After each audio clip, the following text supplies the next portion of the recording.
Well, good afternoon to everybody. What a great meal we've had. We want to thank the caterers for a delicious dinner, and we do seriously want to thank Dr. Morrow and Mullins United Methodist Church for hosting this event. We're so grateful to them. I also want to thank Dr. Christy Wick and Stephanie Blaine. It would not be possible for our being here today if it was not for the Engaging Communities initiative that is directed by Dr. Wick and Stephanie. And to Christy and Stephanie, we thank you so very much for all that you have been doing in the communities all across Tennessee. And on behalf of ENCORE Ministry Foundation, I can't thank you enough for the opportunity that we have had to be able to partner with you and help co-sponsor this event today. Now, I have a question for you before we begin. What is one thing, now think about it, most of us in this room are aging and older. What's one thing we should not do this year? One thing you shouldn't do is be negative about your aging. Don't be negative about your aging. Now, this is not something that you just suddenly today decide, oh, I'm going to be happy now that I'm 75 or I'm 85, whatever it is. It's something that really festers within you over your life, is to be positive about growing older. So one thing not to do this year is don't put yourself down because you're growing older. It's a gift. Accept it. Now, a couple things I want to share with you before we begin. One, you'll find this book on your table. You're welcome to take a copy of this. If you say, uh-oh, I don't have any more on our table. We've had 4 and there was only 3 books. Walk around. There's still some on the table. This particular presentation comes from my latest book, An Age of Opportunity. An Age of Opportunity. And so you will find a lot of what I'm talking about just in the next 45 minutes in this resource. Another thing that I want to share with you is our latest resource that we've put out by ENCORE Ministry Foundation is Tips for Improving Communication by Church Leaders with Older Adults. And you will find this a helpful resource, even if you say, oh gosh, I don't know, I'm looking through this resource and it looks very good, it looks outstanding and well done by whoever did it. Okay, just pass it on to your pastor or pass it on to other church leaders in your church, because it's well meaningful. It will help church leaders give thought on communicating with older adults. You know, this has been a ministry that I have been engaged in now. I was just thinking about this morning when Lisa was doing such beautiful music, playing her guitar and we were singing, and I was thinking, gosh, you know, it's wonderful to hear her and sing those songs, and I thought, I've been doing this for a lot of years. How many years have I been doing it? I started out as a public high school teacher. I taught 12th grade government many years ago, and went on to seminary thinking that I was going to become a pastor of youth. I'd be a youth pastor. I mean, I taught school, I was a coach, I coached football, and I thought, and I go to Pennsylvania, to central Pennsylvania, and I didn't have an opportunity to be a youth pastor. The churches that I served were filled with older adults. So it's been now 41 years. I've been in ministry for over 50 years. But 41 years I have been specialized in aging and older adult ministry. That's half of a lifetime.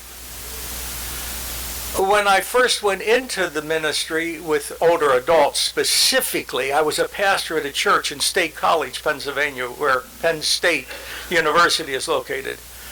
And I remember telling one of my parishioners that I was going to be going down to Nashville, Tennessee, to the General Board of Discipleship to head up the Director of Center on Aging and Older Adults for the United Methodist Church. And the member of my church, her name was Jenny, and she was at that time 83 years of age, and Jenny was very active in the church. She was a Sunday school teacher teaching her girls. Her girls, she started teaching when she was in her early 20s, and they were high school girls. And she was still teaching those same girls now that they were all retired themselves. And Jenny would transport them to and from church in their homes. She was also the leader of her circle called the Jenny Flory Circle. And by the way, her Sunday school class was also called the Jenny Flory Sunday School class. That's how active she was. And you know what the audacity that she had to say to me when I told her that I was leaving as the pastor after 6 years at her church and going down to Nashville, Tennessee from Pennsylvania to head up this program in older adults and aging. She clapped her hands out of joy and delight, and I thought she delighted that I'm leaving as her pastor after 6 years. And she said, you know what, Rick? She said, now somebody is finally going to tell me how to grow old. And you know what? I was 41 years of age at that time, and she was 83. There was no way I could tell that woman how to grow old. And now that I'm in my mid-70s, I still can't tell anybody how to grow old. It's such an individual issue. Individual. We have ideas about how we can age successfully and positively. We know those kind of things. But every single one of us ages differently and uniquely. And that's what we have to help the church understand. The objectives for this time together is to know why many churches are graying, because they are, to understand the role of the church in an aging society, to learn about various older adult ministry models and ideas for ministry, to identify phases of aging in the retirement years, and to begin visioning possibilities for older adult ministry if you're a part of a congregation. Let's begin. This is one of my favorite Bible verses. The righteous flourish like a palm tree and grow like a cedar in Lebanon. In old age they still produce fruit. They are always green and full of sap. Psalm 92 verses 12-14. As an aging person, are you always green and full of sap? Yeah, pretty much. Oh, I'm glad to hear that. Great. Wonderful. We live in a world that's rapidly changing, let's face it. Look at all the changes that we've experienced in our years together. And way too many. If we had a lot more time, we could go through the changes that we are experiencing in our world. But one of the things that's changing is our aging population. We are growing older as a society. And we're not the only country. There are some countries that are aging faster than we are. China, Japan, certainly are faced with the realities of having an aging population. But the United States is aging. In 1900, the population of persons 65 years of age and over represented 4% of our total population. 1 out of 25 people 65 years of age and over. But under 18, children and youth, represented at that time 40% of the population. Almost 1 out of every 2 persons was a young person. Now think about the churches. 100 years ago, we talk about how they were filled with kids. We didn't have all these old people. Let's look at the reality. We didn't have older adults at that time. The life expectancy in 1900 was around 47, 48 years of age. Well, I've surpassed that. I'm on my way to doubling that at this time. By 2000, we're beginning to see a difference. 65 plus, 12.5%. 1 out of 8 in 2000. 1 out of 8 compared to 1 out of 25 in 1900. 65 years of age and over. Where under 18, 24%. Instead of 1 out of 2, we're now 1 out of 4 children and youth. Okay? By 2035. Now that's 11 years from now. The population in the United States, 65 years of age and over, will outnumber children and youth under the age of 18. Now that's startling. That's reality. But that's not the reality that even many congregations are equipped to deal with. This is from the U.S. Census, just showing you the line that's occurring. The red line, being children under 18, will drop from 22% in 2016 to 19% by 2016, but the population of 65 and over goes from 15% up to 23% by 2016. Right here at 2035, right in this area, is where 65, the population of 65 increases and surpasses the number of children and youth in the United States. Did you know that? Yeah. We don't. Many of us don't. You're absolutely right. By the way, I don't hold that against you. Congregations are growing. Many churches are a reflection of society. Having more older adults, more elders, more seniors than young people.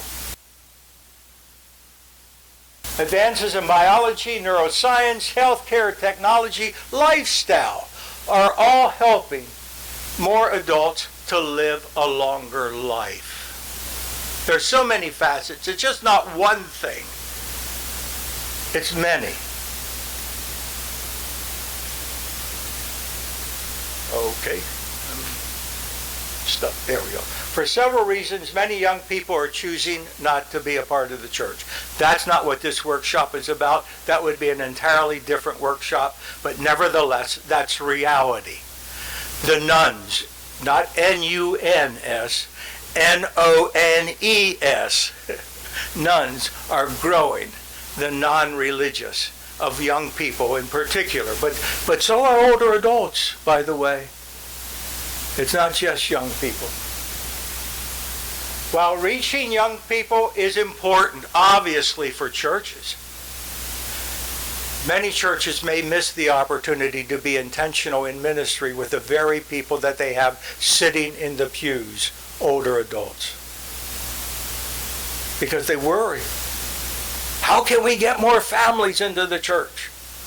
All the while missing, perhaps, ministry opportunities by the very people who are there, older adults. Challenging ageism, the reality that we experience.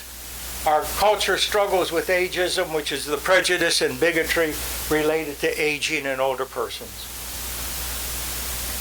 Ageism is an ingrained bias in our society that permeates all aspects of lives. Ageism, like racism, homophobia, and anti-Semitism, is another form of bigotry deeply ingrained in our societal perceptions. Ageism. We make jokes about it. And yet, ageism is the only ism, if you will, not necessarily racism. Some of us, perhaps many of us, in this room have experienced racism, but not all of us. Many of us in this room have experienced sexism, but not all of us. But if we live long enough, every single person in this room will experience ageism. It's permeated within our culture, in our society, and throughout our lives. Christians and therefore churches are not immune to the bias of ageism. It's important for older adults, I believe, for each of us to model what it means to age successfully. to model that and to stand up against the ageism that is a part of our culture. So, there was a study done in 2023, just last year, discovered that 73% of people 65 years of age and over say being an older adult is the best time of their lives. How many of us sitting here, if we're over 65, can say this is the best time of our lives? Some of us can. 73% in this study did. They don't feel over the hill, but are just beginning to chart the best adventures and pursue new dreams to start a new chapter of life. Sometimes it happens after retirement. Sometimes it happens as a result of some other transition or challenge that we experience as we age. Older adults are far more active, open-minded, and curious, and less rigid, passive, and isolated than is perceived by the media. That's a fascinating study that we have to broadcast. It was done by Ken Dykewald. I interviewed Ken Dykewald back, Dr. Dykewald, for a book that I did back in the early 2000s. He is a gerontologist in the San Francisco area of California. Fascinating man. Works with all kinds of industries, from General Motors to Ford to other kinds of corporations, helping their managers and bosses recognize this aging population and how they work differently from young people. But the study is The New Age of Aging by Ken Dykewald. In his report, it kind of goes against the negative perspectives about aging. Now, I put the 5 up there. The 5 Ds are dependency, disease, disability, depression, and dementia. We've talked about dementia today. We've also talked about each one of these in some facet. I could also make a 6th one up there, but I didn't want to offend anybody, to say the 6th D is, anybody know? Death. Death. When you get old, you're going to die. So, you get old, you're going to be a dependent. When you get old, you're going to have diseases. When you get old, you're going to have disabilities. When you get old, you're going to be depressed. When you get old, you're going to have dementia. When you're old, you're going to die. The 6 Ds that trouble us about aging. And that's a part of our culture. But it isn't a part of every person. And it doesn't have to be a part of you, perhaps. God willing, good luck, some decent genes, and you picked your parents wisely. You might not. Unfortunately, while the experience of aging has changed and is changing, the way we think and the way we talk about aging has not changed. Even though aging has changed, we're still living with the mindset that we had when we were young. And this is what we expect aging to be. And sometimes it becomes a self-fulfilling prophecy. Self-fulfilling. Congregational transformation in age and demographic longevity involves reimagining church vitality, rethinking personal ageist views, reframing aging with a new vision, finding ways to celebrate and utilize the contributions, faithfulness, and wisdom of older adults, and recognizing that we live in a time when aging is an opportunity. Aging is an opportunity and not an end. And not an end. Overcome the temptation to view all older adults exactly alike and set in their ways. Recognize that older adults have had different and unique life experiences.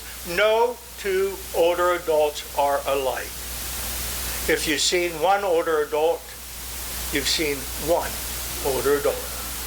Learn to appreciate the positive aspects and unique challenges of an aging congregation. They are unique. They are wonderful opportunities for ministry.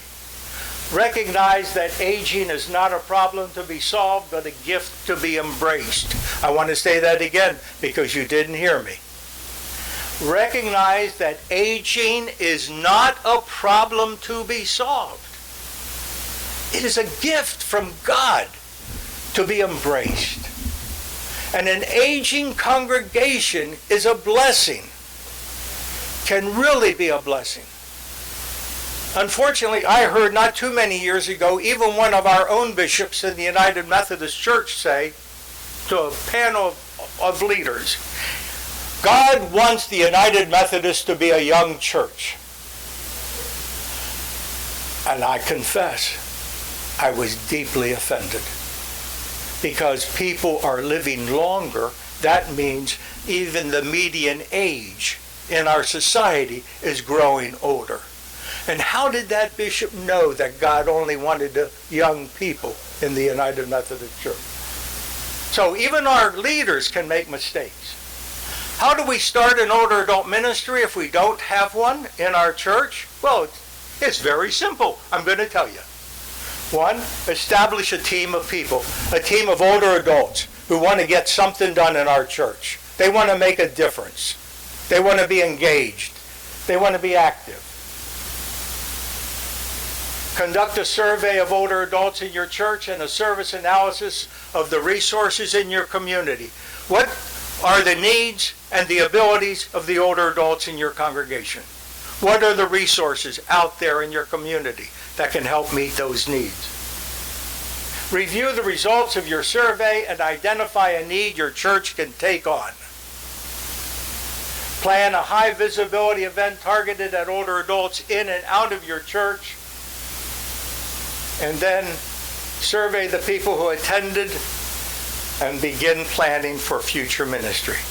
I won't take time to go over this, but I wanted to show you. This is just a sample. It's a sample. It doesn't say Mullins United Methodist Church. It doesn't say Germantown United Methodist Church. It is a sample of needs and services. And you'll find samples in here of surveys that you can use in your congregation, older adults, to find out what are their needs and what are their abilities. I've worked with several churches in our conference, in the Tennessee Western Kentucky Conference, to help develop surveys that they could use for older adults. In fact, Belmont United Methodist Church is one that I worked, I think, 6 months to help them develop their survey of needs with older adults. There are phases of aging. And I don't know if it was Dr. Wick, or if it was Eve, or if it was Adrian. But they talked about the idea of not talking about age by chronological age. Maybe it was Dr. Wick earlier this morning when we talked. And I agree wholeheartedly. It's not about chronological age, but I think there are 3 phases of age that help church leaders in their ministry with older adults to keep in mind. The first is the active phase, the go-go's. We have older adults in our church. They can be 65, they can be 95, they can be 105. I led a spiritual retreat for older adults a few years ago in the South Carolina Conference of the United Methodist Church. And it was a 3-day retreat over at Myrtle Beach. I'm telling you, all these older adults going to Myrtle Beach in South Carolina in February for 3 days, and I think we had about 300 people come to that. They all wanted to come to the retreat to be along the beach there at Myrtle Beach. After one of my presentations, I had this older woman coming up to me, and she was using a cane, and she came right down the way, and we were taking a break, and she was getting out her wallet. I thought, oh, I didn't ask for an offering yet. She said, I'm 102 years of age. And getting out her wallet, she got out her driver's license. She had just had it renewed for 5 more years. Seriously, 5 more years. South Carolina recognized that she could still drive for 5 more years. But that's the active phase. It's not an age. You can say, oh, the active phase is 65 to, say, 74. The active phase can be persons in their 80s, 90s, over 100. But then there's the passive phase. The passive phase These are the slow goes. Slow goes. Our energy and health are beginning to ebb. We don't travel as far as we used to. Maybe we don't drive at night anymore. We stopped doing that. We now just take shorter trips. We take shorter trips. Yeah. So Martha was 85 years of age. And Martha married Harry. And Harry was 59. And Martha's bridge club used to get on her. Why are you going out with Harry? And you married him now. You went ahead and married him. Why'd you marry him? Is he a great cook? Oh, no. Harry can't cook. He can't do. Is he great? Oh, no. Not anymore. No. Does he have a lot of money? No. Well, why'd you marry Harry? He could drive at night. And so you have your passive phase. You have the passive phase now. You have the passive phase. And then you have the final phase. The final phase. Health problems restrict mobility and home health care. This could be persons who are 65, 70. That could be in the final phase as an older adult. So it's better to think in terms in our own congregations, not, oh yes, Martha's 85 years of age, so let's see. In my own mind, Martha shouldn't drive anymore. Martha shouldn't do this. Martha should. No, we can't use chronological age, but we can do the phases. Go-goes, slow goes, no-goes. Active phase, passive phase, final phase. I did a seniors ministry in my own congregation and found this to be a helpful model. Seniors, spirituality, enrichment, nutrition, wellness, intergenerational outreach, recreation, service. Go, slow goes, no goes. This is a good test in your church. Not to do an assessment that you beat yourself up because you're not doing everything, but to see where your strengths and where your weaknesses are in your church. Most of us have spirituality that we do for the go-goes. And sometimes we have spirituality that we do for our homebound, for the no-goes, or people in nursing home settings. But what are we doing with the slow goes in any of these areas, outreach or recreation or service? It's a way to look at your church and your older adult ministry from a lens that covers all areas of ministry. Spirituality, faith development, enrichment, learning, wellness, intergenerational, outreach, recreation, and service. And do it with each of these areas. I encourage you with your group in your church, whether it's a Sunday school class, whether it's an actual older adult ministry that you have formed together, but you do an assessment so you can see where the strengths and where your weaknesses are in ministry by within 4 older persons.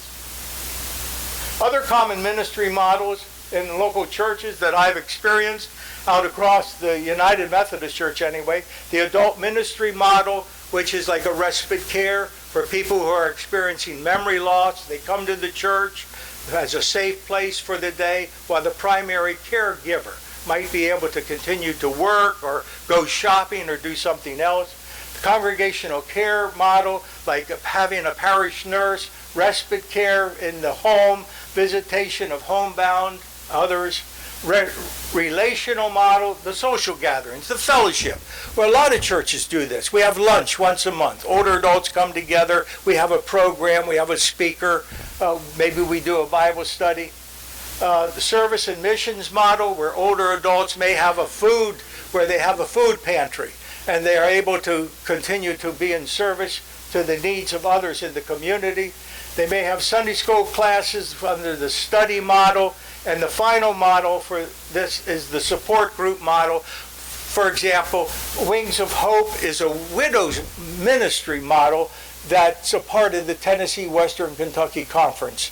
It comes out of the former Tennessee Conference, but is available throughout the whole conference, which is a widow support group that I know you would enjoy if you have widows in your congregation. It's a coming together. Anyway, these are just some common ministry models in local churches. You can think about what do you have, what do you offer in your church that helps meet needs of older adults and engages older adults in ministry. Characteristics of intentional older adult ministry. Ministry has a shared vision. Your whole group, together, you know what you want to accomplish. Ministry is planned, and it focuses on the mission of the church. Needs, interests, and abilities of the adults are known and utilized. Training is ongoing.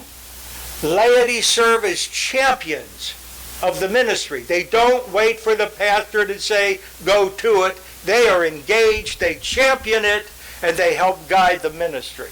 Older adult ministry has a line item in the church budget.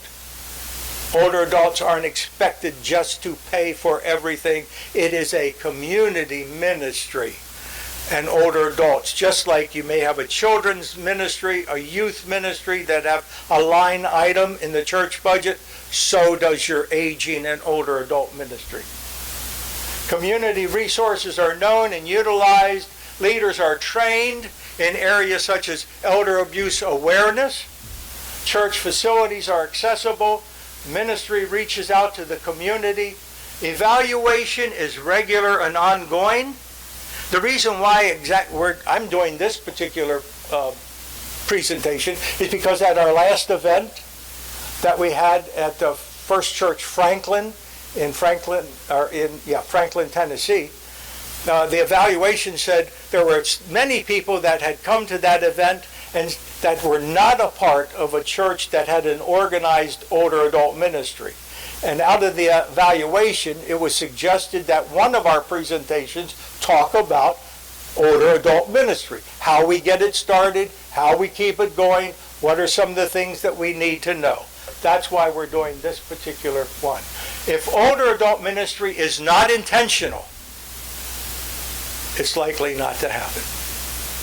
And it's likely not to make a difference. Make it intentional. Role of the local church in older adult ministry. Help older adults stay connected to know that they are valued and needed in ministry. Provide older adults with opportunities for fellowship, learning, and service. Help older adults find meaning and purpose in their lives. Empower older adults for outreach and being engaged in the community, and engage older adults in spiritual growth and faith development. All too often, older adults come to old age with that Sunday school faith that they had when they were in third grade. And to deal with the challenges, the losses, and the transitions that we experience as we age without a solid, growing faith foundation is a tough way to live.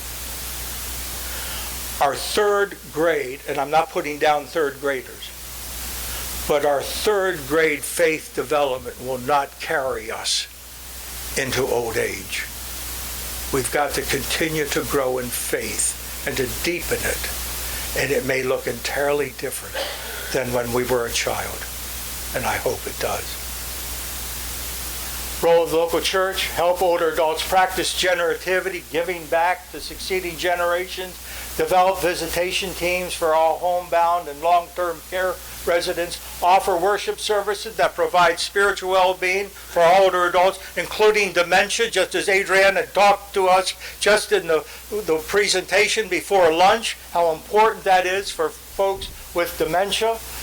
Provide support for caregivers and people experiencing grief and loneliness, and plan intentional ministry by, with, and for older adults. It's not just a ministry to. It's a ministry by, with, and for. Why ministries with older adults sometimes fail? Failure to have the right people around the table when planning. You're bringing a group of older adults together and you think, oh, I've got everybody here I need. Now, maybe you don't.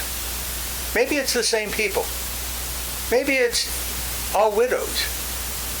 And you don't have any older adults who are a married couple or are divorced or never married.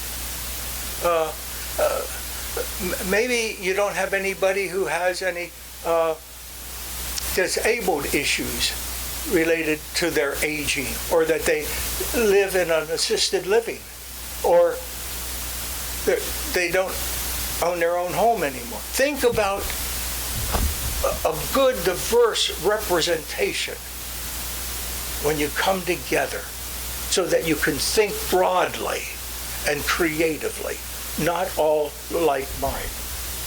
Failure to have a shared vision. Everybody wants to do something different. Have a shared vision for what you want to accomplish. Failure to have lay leadership champion older adult ministries. You're waiting for the pastor to give the okay, and nothing gets done because the pastor's too busy in other ways. Failure to know the needs, talents, and interests of older adults, and failure to recognize that no one ministry model fits all churches. Hey, I heard this great story about this church that's doing this food ministry. Oh, that's wonderful. We're going to do this in our church.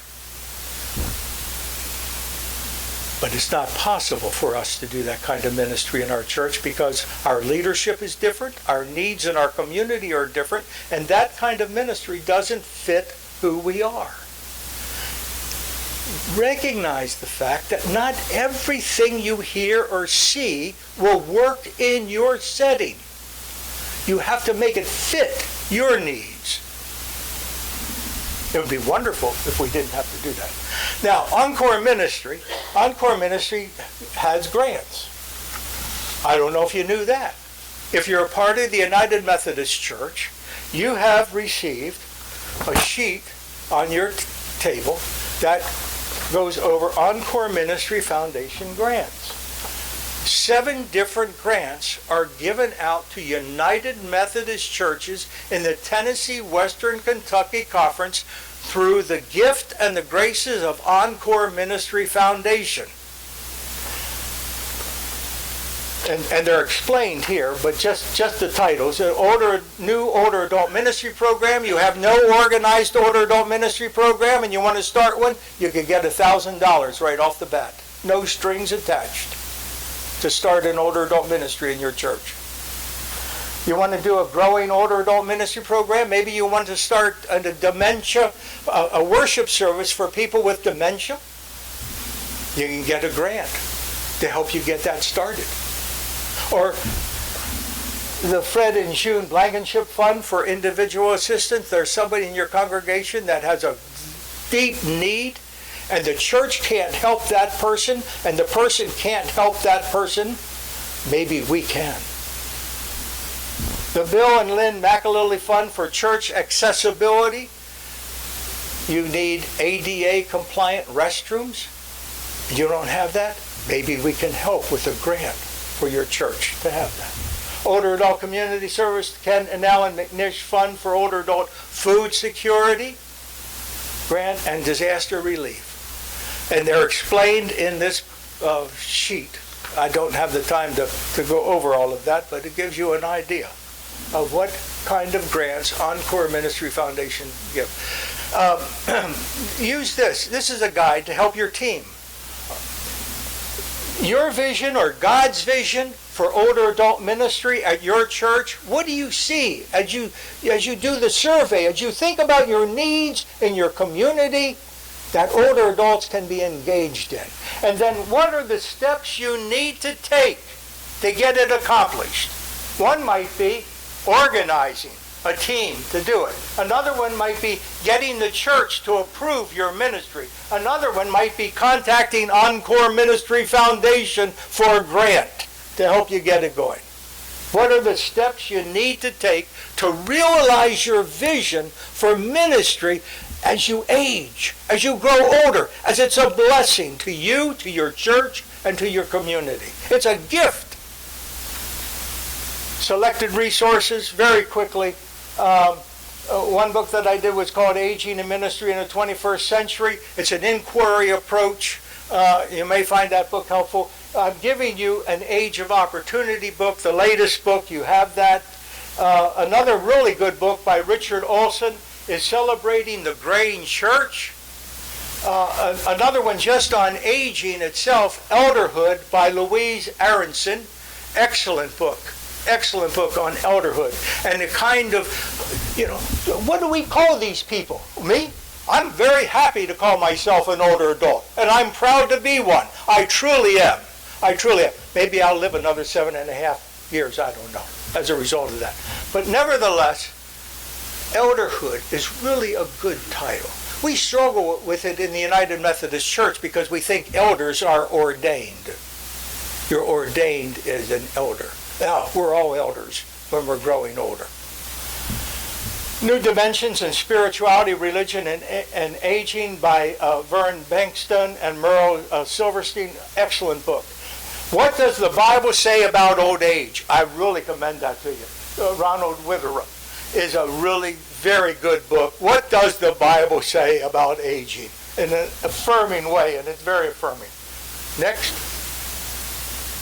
So, who is this ENCORE Ministry Foundation? What do they do? Well, here's what we do. We provide consultation, grant funding, resources, and training in support of intentional ministry by, with, and for older adults for United Methodist churches in the Tennessee Western Kentucky Conference. John Rivas is our executive director. John, do you mind standing up back there? John, you've got to get to know John. John just came on board with us in the fall as the executive director, and he has foundation experience, and he has a vision for ministry that is going to make ENCORE ministry on behalf of the United Methodist Church just fly. Trust me when I say this. This is truth. It's the Tennessee Western Kentucky Conference of the United Methodist Church is leading the way in aging and older adult ministries for the United Methodist Church. It really is. We have been leading the way. John is helping to guide this in our future, and it will make a significant difference. There are conferences that are contacting us for help. John, we're so grateful to you and for your leadership. Thank you. I want to introduce you to Cindy, because Cindy is the Director of Operations. Cindy's been back there today, and I would say for John and I, in all honesty, we couldn't get half of what we do done if it was not for Cindy. Cindy cracks the whip and keeps us going. But Cindy is knowing. If you have any questions about ENCORE Ministry Foundation, about older adult resources, anything related to that. And we have newsletters. We have a monthly newsletter that's free, a free subscription. It's an email that comes out to people. Cindy will sign you up on that. And John is going to be putting out a newsletter dealing with legacy, on legacy, a monthly newsletter. And I know you'll want to be a part of that and learn from John in terms of legacy.